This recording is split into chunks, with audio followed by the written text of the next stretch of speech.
Hello and welcome to the knowledge source. तो आज के सेशन में हम डिस्कस करेंगे गवर्नमेंट अभी कंज्यूमर प्राइस इंडेक्स जो इंडस्ट्रियल वर्कर्स के लिए है उसको उसकी जो बेस ईयर है उसको रिवाइज करने वाली है। अभी न्यूज़ में इसलिए है क्योंकि जो बेस ईयर है कंज्यूमर प्राइस इंडेक्स का इंडस्ट्रियल वर्कर्स के लिए, उनका जो बेस ईयर था वो 2001 था। तो उसको अब गवर्नमेंट अभी उसको 2001 से 2016 करने वाली है। ठीक है। इसमें हम इस सेशन में हम डिस्कस करेंगे कि क्यों गवर्नमेंट ये रिवाइज़ कर रही है, इसका रीज़न क्या है इसके लिए कि गवर्नमेंट ये रिवाइज़ कर रही है बेस ईयर, इसके बेनिफिट्स क्या क्या होंगे और अभी करंट सिचुएशन क्या है इंडस्ट्रियल वर्कर्स के लिए। तो ये सब सारे हम सिचुएशन ये सब डिस्कस करेंगे। तो चलिए स्टार्ट करते हैं। स्टार्ट करने से पहले सेशन आपको बता दूं कि आप टेलीग्राम चैनल पे हमारी चैनल आप ज्वाइन कर सकते हैं। Knowledge at source Telegram channel पे जाके वहाँ पे आप सर्च कीजिए, आप हमारे चैनल से आकर जुड़ सकते हैं। या फिर हमें आप मेल कर सकते हैं knowledge@source@gmail.com पे, जहाँ पर अपनी क्वेश्चंस, क्वेरीज या कोई भी आपकी इन्फॉर्मेशन आपको चाहिए regarding preparation of civil services को। न्यूज़ में इसलिए है क्योंकि जैसा मैंने आपको बताया कि गवर्नमेंट जो अभी है कंज्यूमर प्राइस इंडेक्स CPI-IW जो उसकी बेस ईयर है वो 2016 कर रही है 2001 से। ठीक है। इंडस्ट्रियल वर्कर्स की जो अभी इसका मेन रीजन है क्योंकि गवर्नमेंट अभी प्रोवाइड कराना चाह रही है जो डियरनेस अलाउंसेज। तो अगर मैं बोलूँ डियरनेस, डीए शॉर्ट फॉर्म है डियरनेस अलाउंसेज। तो पहले आपको समझना है कि डियरनेस अलाउंसेज होता क्या है। एक्चुअली ये डियरनेस अलाउंसेज उस मैकेनिज्म को कहते हैं जहाँ पे गवर्नमेंट या फिर गवर्नमेंट प्रोवाइड कराती है एक मनी जो करंट सिचुएशन में, अगर मान लीजिए अगर किसी प्रोडक्ट की प्राइस 10 रुपीज़ है आज से 5 साल पहले, और अगर 5 साल के बाद उस प्रोडक्ट की प्राइस 15 रुपीज़ है, और अगर कोई एम्प्लॉइज़ को पैसा, मान लो उस समय जब 10 रुपीज़ प्रोडक्ट की प्राइस थी और उसकी जो सैलरी थी वो मान लीजिए 15 था।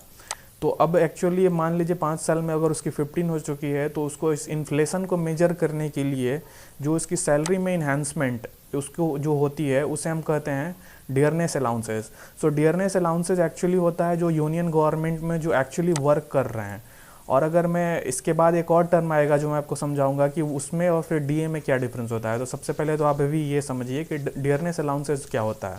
उसका मेन रीज़न जो अभी है वो बेस ईयर चेंज करने का वो है, इसलिए है क्योंकि इंडस्ट्रियल वर्कर्स जो भी काम कर रहे हैं उनकी जो अभी लास्ट 1.5 डिकेड्स में जो भी इन्फ्लेशन हुई है उसके चलते उनको मैनेज करने में अपने day to day household activities उसमें बहुत ही दिक्कत हो रही थी। तो इसके चलते ये मेन रीज़न था कि गवर्नमेंट जो डियरनेस अलाउंसेस प्रोवाइड कराती है, लेकिन डियरनेस अलाउंसेस एक हद तक एक शॉर्ट टर्म मेजर है। ठीक है।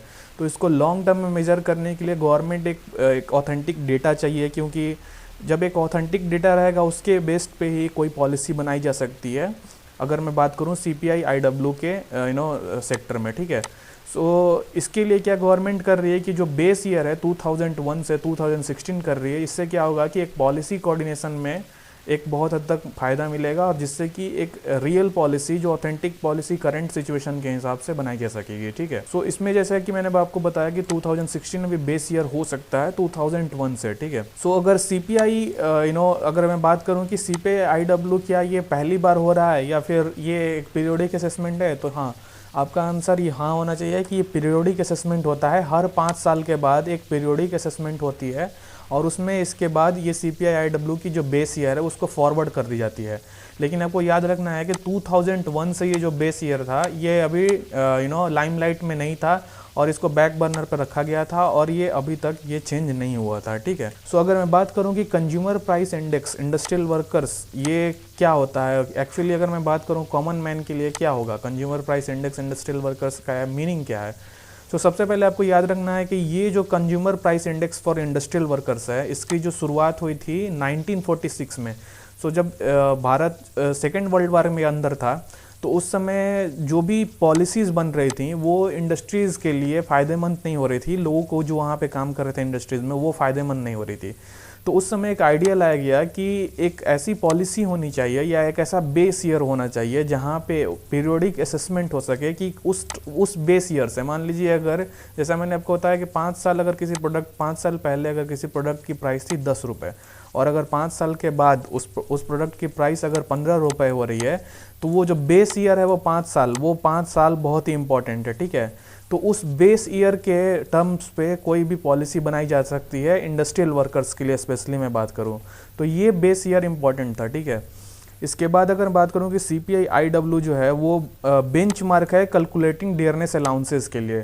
तो CPI-IW जो है वो बेंचमार्क डियरनेस अलाउंसेस जो भी बेस ईयर होती है उसके बेस्ड पे ही डियरनेस अलाउंसेस प्रोवाइड की जाती है। ये डियरनेस अलाउंसेस जो मैंने बताया गवर्नमेंट की तरफ किसी एम्प्लॉयज़ को दी जाती है या किसी इंडस्ट्रियल वर्कर्स को प्रोवाइड की जाती है, उसके सैलरी पे नहीं होती है, उसके बेस ईयर प्राइसेस पे कैलकुलेट किया जाता है, ठीक है। इसके बाद मैं बताऊं अगर डियरनेस रिलीफ, जैसा मैं आपको पहले बताया था कि डियरनेस अलाउंसेज और डियरनेस रिलीफ में डिफरेंस क्या होता है। तो डियरनेस अलाउंसेज होता है जो गवर्नमेंट एम्प्लॉयज़ हैं जो अभी करेंटली वर्क कर रहे हैं उनके लिए एक शॉर्ट टर्म मेजर्स गवर्नमेंट की तरफ से या इंडस्ट्रियल वर्कर्स को कंपनीज की तरफ से प्रोवाइड किए जाएंगे ताकि वो इन्फ्लेशन जो अभी लास्ट 1.5 ईयर या 1 डिकेड या 1.5 डिकेड जो भी है उसमें जो चेंजेज हुए हैं उसको वो मेजर कर सके या उससे कोप अप हो सके। और अगर मैं डियरनेस रिलीफ की बात करूं तो ये उनको प्रोवाइड किया जाता है जैसे कि पेंशनर्स और वेजेस फॉर इंडस्ट्रियल वर्कर्स। तो यहाँ पे डियरनेस रिलीफ जो है वो पेंशनर्स जो पेंशन जिनको मिल रहा है या फिर इंडस्ट्रियल वर्कर्स जो काम कर रहे हैं उनके लिए होता है, और डियरनेस अलाउंसेज जो होता है वो गवर्नमेंट एम्प्लॉयज़ के लिए होता है।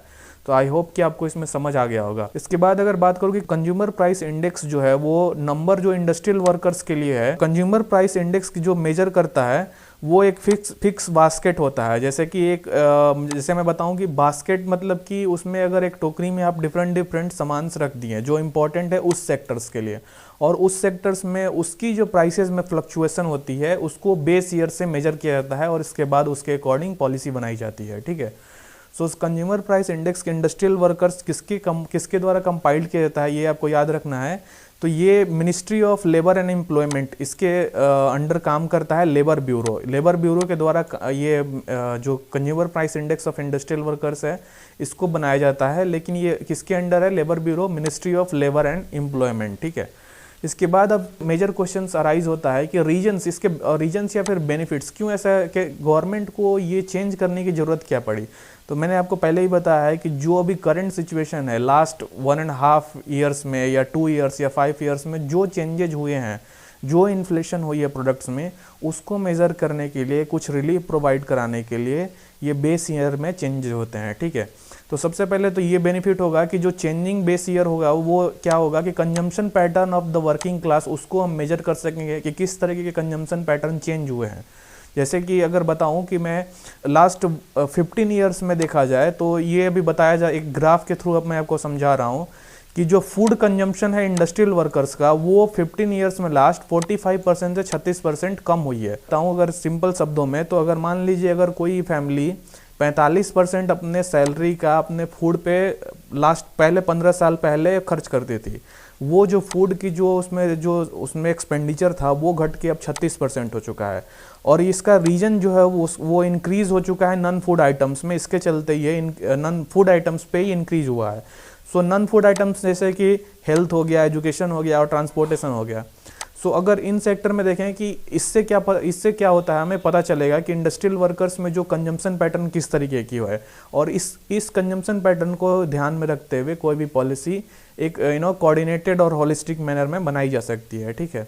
इसके बाद बात करूँगा कि ये जो मूव है, जो भी ये चेंज बेस ईयर को फॉरवर्ड करने की जो बात हुई है, उससे क्या होगा कि सैलरी जो है वो अराउंड 30 मिलियन इंडस्ट्रियल वर्कर्स का और 4.8 मिलियन सेंट्रल गवर्नमेंट्स की इसकी हाइक होगी। तो इससे क्या होगा कि इन्फ्लेशन जो भी हुए हैं लास्ट कुछ सालों में, तो उसको मेजर करने में या फिर पॉलिसी बनाने में गवर्नमेंट को बहुत ही इम्पॉर्टेंट ये क्रूशल रोल प्ले करेगी, ठीक है। सो अगर मैं आपको दिखाऊं इस ग्राफ के थ्रू, आप देख सकते हैं थोड़ा ये डिस्टॉर्टेड ग्राफ है लेकिन आप समझिए इसको, ये 2001 है और ये 2016 है।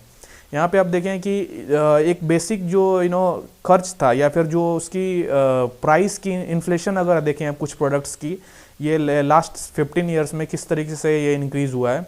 तो यहाँ पे देखिए ये ब्राउन कलर में आप देख सकते हैं पान, सुपारी, टोबैको, ये था 23.3 2001 में, ठीक है। और ये इंक्रीज हो क्या है अब 30.3।